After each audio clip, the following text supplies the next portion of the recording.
गांव में रहने वाला एक नौजवान लड़का पुरानी आदतों को ना भूल पाने और एक ही चीज के बारे में बार बार सोचने की आदत से बहुत परेशान था।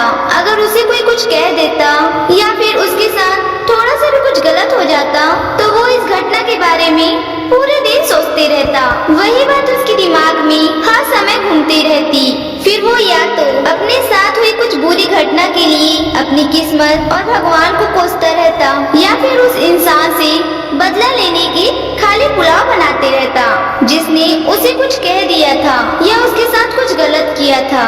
अपने इस ज्यादा सोचने की आदत की वजह से न तो लोगों के साथ उसके अच्छे रिश्ते थे और न ही वो कुछ काम को अच्छे से कर पाते थे। वो हर समय तनाव और मानसिक अशांति की स्थिति में रहता। उसकी ऐसी हालत को देखकर उसके एक मित्र ने उसे एक सलाह दी कि यहाँ पास की एक बौद्ध मठ में एक जिन मास्टर रहते हैं, तुम उसके पास जाओ। वो तुम्हारे इस मानसिक समस्या का कोई न कोई समाधान अवश्य ही बता देंगे।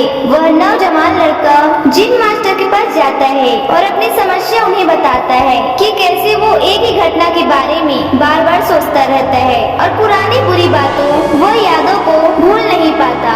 लड़के की इस समस्या सुनने के बाद जिन मास्टर वहाँ से उठकर मठ के अंदर चले जाते हैं। जिन मास्टर का बिना कुछ उत्तर दिए ये उठकर चले जाना लड़के को कुछ अजीब सा लगता है, लेकिन फिर भी वह वहीं बैठे रहता है। थोड़ी देर बाद वह देखता है कि जिन मास्टर मिट्टी के गिलास में पानी भरकर उसकी तरफ चले आ रहे हैं। जिन मास्टर लड़के के पास आकर खड़े हो जाते हैं तो लड़का भी उनके सामने खड़े हो जाता है। जिन मास्टर लड़के से पूछते हैं, बताओ इस गिलास का वजन कितना होगा? लड़के ने कहा, मैं एकदम सटीक तो नहीं बता सकता, लेकिन इस गिलास का वजन बहुत ही कम है। अब जिन मास्टर ने गंभीर होकर कहा, मेरा प्रश्न यह है कि मैं ये गिलास को थोड़ी देर ऐसे ही पकड़कर रखा रहूं तो क्या होगा? लड़के ने कहा, कुछ भी नहीं होगा। जिन मास्टर ने फिर पूछा, अगर मैं गिलास को इसी तरह 1 घंटे तक पकड़ कर रखूं तो क्या होगा? आपके हाथ में दर्द होना शुरू हो जाएगा। लड़के ने ऐसा कहा। जिन मास्टर ने फिर प्रश्न किया, अगर मैं गिलास को ठीक इसी तरह पूरे दिन पकड़ कर रखूं तब क्या होगा? आपके हाथ में बहुत ही भयंकर दर्द शुरू होने लगेगा। आपका हाथ शून्य भी हो सकता है, आपकी मांसपेशियों में भारी तनाव आ सकता है और यहाँ तक कि आपके हाथ को लकवा भी मार सकता है। लड़के ने गंभीर शब्दों में कहा। फिर जिन मास्टर ने कहा, बहुत ही बढ़िया, लेकिन क्या इस दौरान गिलास का वजन बदला? लड़के ने कहा, नहीं, वजन तो नहीं बदला, तो भला हाथ में दर्द और मांसपेशियों में तनाव क्यों आया? जिन मास्टर ने पूछा। बहुत समय तक पकड़े रहने के कारण लड़के ने जवाब दिया। जिन मास्टर ने फिर प्रश्न किया, अब इस दर्द से छुटकारा पाने के लिए मैं क्या करूं? गिलास को नीचे रख दीजिए, यह लड़के ने कहा। जिन मास्टर ने कहा, बिल्कुल सही। तो जीवन की परेशानियां भी कुछ इसी तरह होती है।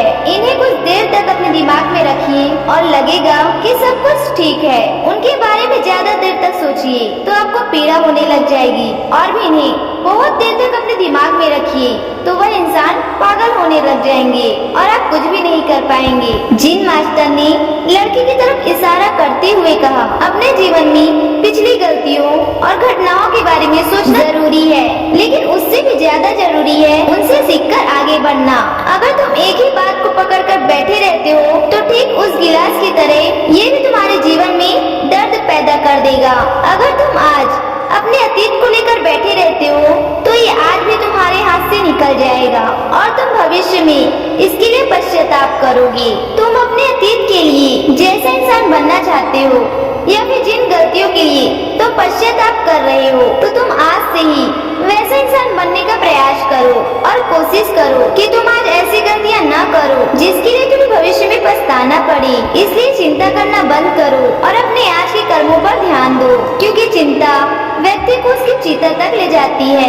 दोस्तों, चिंता करने की आदत को छोड़कर एक खुशहाल जीवन कैसे जिया जाए, इस पर विश्व प्रसिद्ध लेखक ने डेल कार्नेगी ने एक बहुत अच्छी किताब लिखी है जिसका नाम है हाउ टू स्टॉप वरिंग, यानी चिंता छोड़ो और सुख शांति से जियो। अब तक 10 मिलियन से ज्यादा लोग इस किताब को पढ़ चुके हैं। अगर आपके पास इस किताब को पढ़ने का टाइम नहीं है तो आप हिंदी में इसे सुन भी सकते हो कोकुन ऐप पर। इस किताब में चिंता करने की आदत की छुटकारा पाने की कई सारे तरीके बताए गए हैं। मैंने भी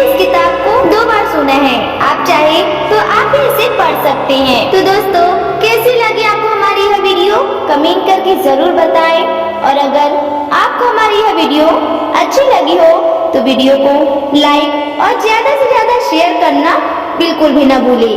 धन्यवाद।